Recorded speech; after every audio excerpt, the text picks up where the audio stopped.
Shri Venkateswara gold తాకట్టులో ఉన్న మీ బంగారాన్ని విడిపించి కొనబడును.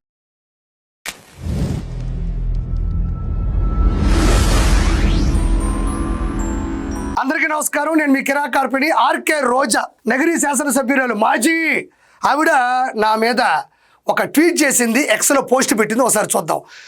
ఆ పోస్టు ఈ పోస్టు చదివే ముందు ఆవిడకి టిక్ మార్క్ గురించారు. సరే, తర్వాత సంగతి.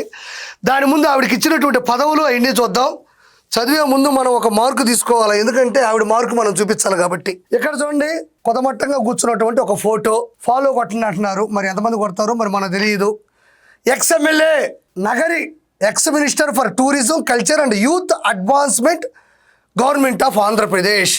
ఇది ఈవిడ బాక్స్. ఈ బాక్స్ ఆఫీసులో ఫీల్ అవుతుంది. అయితే ఈవిడ పెట్టేటువంటి ట్వీట్ చూడండి. టీడీపీ అధికారంలోకి వచ్చాక వైసీపీ నాయకులపై జరిగిన దాడులు. ఓరినియమ్మ, అంబటి రాంబాబు ఇంటిపై దాడి, జోగి రమేష్ ఇంటిపై దాడి చేశారు, వల్లభనేని వంశీపై దాడి చేశారు. ఈడ ఇది పోగొట్టింది, పేకి పైన ఇది రావాలిగా, అది పోయింది. ముద్రగడ ఇంటిపై, ఇక్కడ ప్రసన్న కుమార్ రెడ్డి అంటే సత్తాలో సారావాలి, శార్థంలో సాబెట్టారు. ఎట్ట నల్లపురెడ్డి ప్రశ్న కుమార్ రెడ్డిపై అని రాయిలా, ఇగో ఇది పోయింది. ఏడ ఇది రావాలా. దాని తర్వాత ఈ వల్లభనేని వంశీ దగ్గర వల్లభానా వల్లభా అని రావాలి తప్ప ఏడ లావత్తు పోగొట్టేశారు. ఇది పోయా, ఇది పోయా, ఇది పోయా. చూడండి, మీరు గమనించినట్లయితే అబ్బా అంటాం మనం, ఆడవరకు పోయాయి. అయ్యా పోయింది, అబ్బా ఓకే, అయ్యా అంటే ఇక్కడ యావత్తు ఉండాలి కదా అమ్మ, లేకపోతే ఏమవుతే అబ్బయ్య చౌదరి అని చదవాల్సింది పోయి ఈ యావత్తు పోతే అబ్బయ్య చౌదరి. ఓరబ్బయ్యా, ఓరి నాయన నువ్వు వస్తావని నేను ఓరబ్బయ్యా సిల్కు సీర కట్టుకుంటేనే, మనకు అవసరం లేదు అది. ఈడు యావత్తు పోయింది. ఓకే, ఇంకోసారి మనం వెనక్కి వెళ్దాం. ఇలా చూడండి, అన్నీ తప్పులేనండి. ఏడ మనం గమనించినట్లయితే విచిత్రంగా చూడండి, దాడి శెట్టిపై దాడి. అబ్బా ప్రాస, ఇక్కడి నుంచి ఇక్కడికి దాడి, శెట్టి రాజాపై దాడి. 4 తప్పులు, ఒక ప్రాస. మళ్ళీ ఇంకా పోతే చాలా ఉంటాయండి. ఇది చూడండి, అయ్యా ఇది నేనే ఎక్కడున్నాను నేను. దాదాపు వెనక్కి వెళితే మనం 1 2 3 4 5 6 7 8 9 10 11 12 13 14 15 16 17 18. నేను ఇప్పుడు 19లో ఉండా. ఇగో నాపై ఆర్పీని పెట్టి బూతుల దాడి. ఎట్టో బూతుల దాడిని పెట్టింది, పోలింగ్ బూతుల మీద నగరిలో దాడిని పెట్టలేదు దేవుడి దేవుళ్ళ. నేను ఆ రోజు హైదరాబాద్లోనే ఉండా. మరి లేకపోతే ఇక్కడ పోలింగ్ బూతులపై దాడిని పెట్టా కూడా మీరు ఆశ్చర్యపోవాల్సిన అవసరం లేదు. ఇక్కడ గమనిస్తే అంబటి రాంబాబు ఇంటిపై దాడి చేశారు. అంబటి రాంబాబు మొన్న ఎలాంటి మాటలు మాట్లాడినాడు, అసెంబ్లీలో భువనేశ్వర్ గారి గురించి ఎలాంటి మాటలు మాట్లాడినాడని ప్రత్యేకంగా చెప్పనక్కర్లా, దాడి అని పెట్టేసింది. జోగి రమేష్ అలాగా 3 సార్లు ముఖ్యమంత్రిగా పనిచేసినటువంటి నారా చంద్రబాబు నాయుడు గారి మీద దాడి ఎలా చేశాడో దాని గురించి పెట్టలా. ఆర్కే రోజా పెట్టాల్సింది అసెంబ్లీలో భువనేశ్వర్ గారి మీద బూతులతో అంబటి రాంబాబు ఎలా దాడి చేశాడో పెట్టాలా. జోగి రమేష్ నారా చంద్రబాబు నాయుడు గారి కరకట్ట ఇంటి మీద రాళ్లతో ఎలా దాడి చేశాడో పెట్టాలా. వల్లభనేని వంశీ దాదాపు తెలుగుదేశం పార్టీ నుంచే వచ్చిన వ్యక్తి, ఆ మహానాయకుడిని పట్టుకొని ఎలా బూతులతో దాడి చేశాడో పెట్టలా. కొడాలి నాని గురించి నేను ప్రత్యేకంగా చెప్పనక్కర్లేదు. పేరు నాని గురించి ముద్రగడ, నల్లపురెడ్డి ప్రసన్న కుమార్ రెడ్డి, మన వేమిరెడ్డి ప్రశాంతి రెడ్డి గారి గురించి దారుణంగా మాట్లాడితే ఆ బూతుల గురించి పెట్టలా. ఎవరైతే పోయినసారి 151లో 5 పోయినాయో వాటికి కారణమైన వాళ్ళ దండుపాళ్యం బ్యాచ్ మొత్తం దండిగా ఇక్కడ ఉంది. ఇది మొత్తం కూడా దండుపాళ్యం బ్యాచే. నాపై ఆర్పీని పెట్టి బూతుల దాడి అనింది. నేను ఎక్కడైనా ప్రశ్నలు అడుగుతున్న కిరా కార్పి ఆర్కే రోజా మీద బూతులతో దాడి చేశాడా, నావి బూతులా అని మనస్ఫూర్తిగా కోరుకుంటుండా. నేను ఎక్కడ బూతులు మాట్లాడినాను, ఏందో ఆ బూతు అనేది యూట్యూబ్లో కట్ చేసి నేను ఎప్పుడైనా సటైరికల్గా మాట్లాడతాను, కౌంటర్కి ఎన్కౌంటర్ ఇస్తాను, నువ్వు చేసిన అబద్ధాలు మోసం చెప్తాను తప్ప కిరా కార్పి ఏ రోజు కూడా మహిళల్ని కించపరిచే విధంగా, అవమానపరిచే విధంగా దోషంలో కానీ కిరా కార్పి చెయ్యడు అని మనస్ఫూర్తిగా చెప్తున్నా. ఇక్కడ గమనిస్తే రోజా గారి ఇల్లు రోజు మన యూట్యూబ్లో ఛానల్స్లో పెడతా ఉంటుంది, ఇదిగో నా ఇల్లు అని. ఇల్లు బ్రహ్మాండంగా ఉంది కదా, మళ్ళీ ఆవిడింటి మీద కూడా దాడి అంటే జనాలు నమ్మరు అని ఏం చేయాలా అని 10 రూపాయలు ఆర్టిస్ట్ని పెట్టుకొని రాయించుకుంది. ఏం చేద్దాం మేడం, ఇంటి మీద అయితే దాడి జరగలేదు, ఓపెన్ చేద్దాం మేడం, కిరా కార్పి మీద బూతులతో దాడి. వాడు ఎవడో చెప్పాడు, ఇక్కడ యావత్తులు పోయా, పైన ఇది పోయా. నేను ఒకటే కోరుకుంటా ఉన్నా, ఈరోజు కిరాక్ కార్పి ఏం మాట్లాడినాడో ఒకసారి ఓకే ఇక్కడ మనం కూడా గుర్తించుకోవాలి. మిత్రుడు చెప్పినట్టు నంబూరి శంకర్రావు ఆఫీసుపై దాడి. మరి నంబూరి శేషగిరిరావు ఆడిపోయాడు. మాచర్ల నియోజకవర్గంలో పోలింగ్ బూతుల్లో ఈవీఎం మిషన్లను పగలగొట్టడానికి మాచర్ల మాజీ నియోజకవర్గ సభ్యుడైనటువంటి పిన్నెల రామకృష్ణారెడ్డి వస్తే ఎదురుపోయిన సింగం, ఎల్లో సింగం నంబూరి శేషగిరిరావు ఏమైపోయినారు? ఆయన పట్టుకొని కొట్టాడా లేదా? ఆయన పట్టుకొని బూతులు తిట్టాడా లేదా? ఇక్కడ నంబూరి శంకర్రావు కాదు, నంబూరి శేషగిరిరావు గారి గురించి నువ్వు ఎందుకు మాట్లాడలేదని మరోసారి నేను తెలియజేస్తున్నాను. మరి పత్రికలపై దాడి, డెక్కన్ క్రానికల్ ఆఫీసుపై దాడి చేశారు, సాక్షి ఆఫీసుపై దాడి చేశారు. వామో, మళ్ళీ మొత్తం ఇండియా మొత్తం డెక్కన్ అంటే నాకు తెలిసి ప్యాన్ ఇండియా. ఇది ఖచ్చితంగా ప్యాన్ ఇండియాకు సంబంధించినటువంటి ఛానల్ కాబట్టి అది కూడా శృతిలో కలిపేసింది. అయితే పాత రోజుల్లో ఆర్కే రోజా ఏం మాట్లాడిందో ఒకసారి విందాం. అంటే కిరాక్ కార్పి బూతులతో దాడి చేస్తున్నాడు అంటుంది. మరి ఆర్కే రోజా ఎలా ప్రిపేర్ అవుతుంది, మరి పార్టీని ఎలా రిపేర్లో పెట్టిందో ఒకసారి చూద్దాం.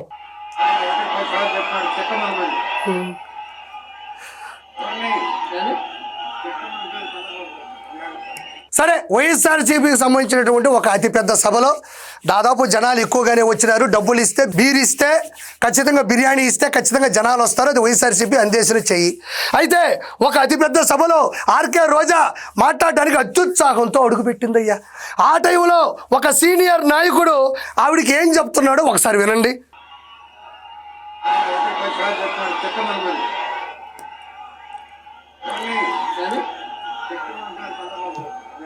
ఒకటికి 10 సార్లు తిట్టమంటున్నాడు, ఒకటికి 10 సార్లు తిట్టమంటున్నాడు. ఎవరిని అనింది? చంద్రబాబు నాయుడు గారిని ఒకటికి 10 సార్లు తిట్టమంటున్నాడు అని చెప్పి ఈయన ఓ వ్యక్తి వచ్చి అంత పెద్ద సభలో అక్కడ మైక్ ఉందన్న విషయం, వాళ్ళు మామూలుగానే మైకు మైండ్ రెండు మర్చిపోతారు. మైక్ ఉందన్న విషయం కూడా మినిమం సెన్స్ మర్చిపోయి ఆయన వచ్చి ఈవిడి చెవులో చెప్తుంటే ఆ మూతి దగ్గర ఉండేటువంటి మైకు పసిగట్టింది. ఒకటికి 10 సార్లు తిట్టమంటున్నాడు, నారా చంద్రబాబు నాయుడు గారిని దూషించమంటున్నారు అని ప్రత్యక్షంగా లైవ్లో ఆ రోజు రికార్డ్ అయినటువంటి వీడియో మీ ముందు ప్రవేశపెట్టాను. కిరాక్ కార్పి కూటమి నుంచి కానీ, నారా చంద్రబాబు నాయుడు గారి గురించి కానీ, సోషల్ మీడియా నుంచి కానీ, వాళ్ళ ఆఫీసు నుంచి కానీ, వాళ్ళ అనుచరుల నుంచి కానీ, వాళ్ళ నాయకుల నుంచి కానీ, వాళ్ళ వర్గం నుంచి కానీ, వాళ్ళ శ్రేణుల నుంచి కానీ కిరాక్ కార్పి ఏ వాట్సాప్ చాట్లో కానీ, లేదా వీడియోలో కానీ, ఆడియోలో కానీ కిరాక్ కార్పి పలాని వాళ్ళని తిట్టమంటున్నారని ఈ విధంగా ఎవరైనా ఎవిడెన్స్ తీసుకొని వస్తే నేను రాజకీయాల నుంచి నా చెప్పుతో నేను కొట్టుకొని బయటికి వెళ్ళిపోతా. ఈరోజు నేను సవాల్ విసురుతున్నాడు కిరాక్ కార్పి. ఈ విధంగా చూడండి, తన్మయత్వంలో అంటే ముందుగా మాట్లాడుతున్నప్పుడే బూతులు తిట్టమంటే ఆర్కే రోజా ఆనందం చూడండి. ఆ వచ్చే ముందు పదవుల కోసం దిగజారిపోవడం అంటే అందులో ఆర్కే రోజా ముందు ఉంటుంది. చూడండి అర్జున్, ఒకసారి చూడండి, ఒకసారి 10 సార్లు తిట్టమంటున్నాడు. ఎవరిని తిట్టమంటున్నాడు? చంద్రబాబు నాయుడు గారిని. తెలుసా నీకు? టైం లేదు మిత్రమా, తొందరగా తిట్టాలి నువ్వు. చంద్రబాబు నాయుడు గారిని తిట్టమంటున్నారని. ఇంతకన్నా దిగజారుడు తను కిరాక్ కార్పి చేస్తాడా అండి? ఇంతకన్నా నేను దిగజారిపోతానా అండి? ఏపీడబ్ల్యూసీ చైర్మన్గా చేసింది, మినిస్టర్ హోదాలో ఉంది, 2 సార్లు శాసనసభ్యురాలుగా గెలిచింది, ఈరోజు రాష్ట్ర అధికార ప్రతినిధిగా ఉంది. ఈరోజు నా మీద ట్వీట్ చేసింది, కిరాక్ కార్పి నాపై బూతులతో దాడి. చూడండి, ఇంత దారుణంగా నేను ఎప్పుడైనా ప్రవర్తిస్తానా? ఈరోజు మీరు ప్రత్యక్షంగా చూశారు కదా. ఈరోజు ఈ ట్వీట్లోకి మీరు వెళ్తే చూడండి, ఇంత దారుణమా నా మీద? చూడండి, పత్రికలు మొత్తం పేర్లు, ఎక్కడ దాడి చేశారు, ఏ విధంగా దాడి చేశారు, ఎవరు దాడి చేశారు? నారా చంద్రబాబు నాయుడు గారిని పట్టుకుని లంకారంతో, అహంకారంతో ఈ విధంగా. అందులో నేను నాపై ఆర్పీని పెట్టి బూతులు దాడి నేను ప్రత్యక్షంగా చూపించా. నేనేమన్నా లేకపోతే పోకిరి సినిమాలో అండర్ కవర్ పోలీస్ ఆఫీసర్నే కాదు కదా, నీలాగా కాదు కదా దిగజారిపోవడానికి. నన్ను పెద్ద వ్యూహకర్తగా పెట్టిందయ్యా కార్యకర్త. ఇంతవరకు ఈవిడ పెట్టిన వల్ల నేను వ్యూహకర్తను అయిపోయాను. నేను కిరాక్ కార్పి నీ మీద మాట్లాడాడు అంటే నిజాయితీగా మాట్లాడతాడు, నికార్సుగా మాట్లాడతాడు, నిర్లక్ష్యం లేకుండా మాట్లాడతాడు, మీలాంటి వాళ్ళని నిలదీస్తాడు. ఏం పాపం చేశాను నా మీద నాకు ఈ పేరు? సరే ఓకే, తీసి నీ గురించి ఎంత మాట్లాడినా తక్కువే. అయితే రీసెంట్గా ఒక వీడియో వచ్చింది నా మీద. ఈవిడ కారులో వెళ్తూ ఉంది, అటువైపుగా ఒక కార్యకర్త, పేటీఎం కార్యకర్త వచ్చాడు. అసలు ఆ ఫ్రేమ్ ఎలా పెట్టింది, అసలు ఎలా దాన్ని రికార్డ్ చేశారు? ఒక బాహుబలి, ఒక త్రిబుల్6, ఒక కేజీఎఫ్, ఏ సినిమాలో కూడా ఆ సినిమా ముందు పనికిరావు అని ఈ ఆర్పి మీకు చెప్పుకుంటున్నాడు. ఒకసారి చూడండి, ఒకసారి ఇది మీరు కంపల్సరీ చూడాలా.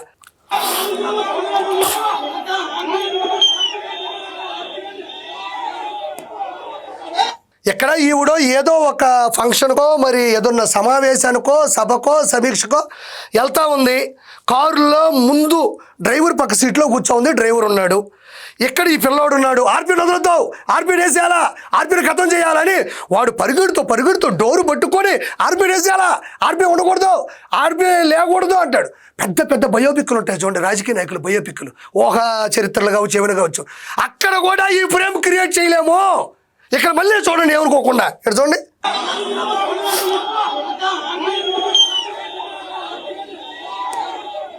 నాకు ఆశ్చర్యం ఏంటంటే ఆర్పీ గారిని వేసేయాలా, ఆర్పీ గారిని ఎత్తేయాలా, ఆర్పీ గారిని లేకుండా చేయాలా, ఈ సర్వసాధారణంగా పేటీఎం కుక్కలు మాట్లాడే మాటలో దానికి కిరాక్ ఆర్పీ భయపడే ప్రసక్తే లేదు, అది అందరికీ తెలిసిందే. నాకు అర్థం కాని విషయం ఏంటంటే, నాకు ఒకసారి చూడండి, ఇదిగో ఇక్కడ డ్రైవర్ ఉన్నాడు, అవతల పక్క జనాలు ఉన్నారు, ఆ పిల్లోడు పరిగెడుతున్నాడు, వాడు డైలాగ్ చెప్పాలి, కారు యొక్క వేగాన్ని కూడా అందుకోవాలి, ఈవిడ మళ్ళీ దండం పెట్టాలి, అది విన్నట్టు ఉండాలి. ఇక్కడ ఎవరు కెమెరా పెట్టారు? నాకు ఇది అర్థం కావాల్సి వస్తున్నా. నిన్న వచ్చింది, ఇది వైరల్ అవుతుంది ఈ వీడియో. ఇక్కడ కెమెరా ఎలా పెట్టారు? పోనీ డ్రైవర్ ఏమన్నా ఇలా పెడుతూ తీసాడా అంటే కూడా చెప్పలేము. లేదంటే ఈ పక్క బేస్ ఉంటుంది కింద, దాన్ని పట్టుకొని తీసాడు అనేది అర్థం కావట్లేదు. పర్ఫెక్ట్ షాట్, గన్ షాట్ గా చెప్తా, this is the perfect shot. ఈ షాట్ నిజంగా చెప్పాలంటే ఇండస్ట్రీలో అతిపెద్ద సినిమాలు తీయాలని 70 టేక్ కూడా ఓకే అవుతుంది. ఇది విత్ ఇన్ సెకండ్ ఈ షాట్ ఎలా పెట్టి తీయగలిగింది అనేది ఈ రోజు ఆర్కే రోజాకి ఆస్కార్ అవార్డు ఇచ్చిన కూడా ఆశ్చర్యపోనక్కర్లే. నేను ఇంకోటి మాట్లాడుతున్నా, సంతోష్ శివన్ గారు ఉన్నారు, కేవి ఆనంద్ గారు ఉన్నారు, పిసి శ్రీరామ్ గారు ఉన్నారు, చోటాక నాయుడు గారు ఉన్నారు, కేకి సెంథిల్ కుమార్ గారు ఉన్నారు. వీళ్ళందరూ భారతదేశం గర్వించదగ్గ కెమెరామెన్లు. ఈ షాట్ ఎలా పెట్టాలని వాళ్ళని అడిగితే వాళ్ళే ఆశ్చర్యపోతారు. ఎందుకంటే ఒకేసారి వచ్చింది, వాడు ఒకేసారి మాట్లాడాడు, ఒకేసారి ఫ్రేమ్ తీసుకున్నారు. హౌ ఇట్స్ పాసిబుల్ రోజా? ఎట్లా ఇది? ఈ పక్క నుంచి కెమెరా ఇటు మళ్ళీ ఒకసారి చూడండి, ఇదిగో గమనించారా నేను చెప్పింది?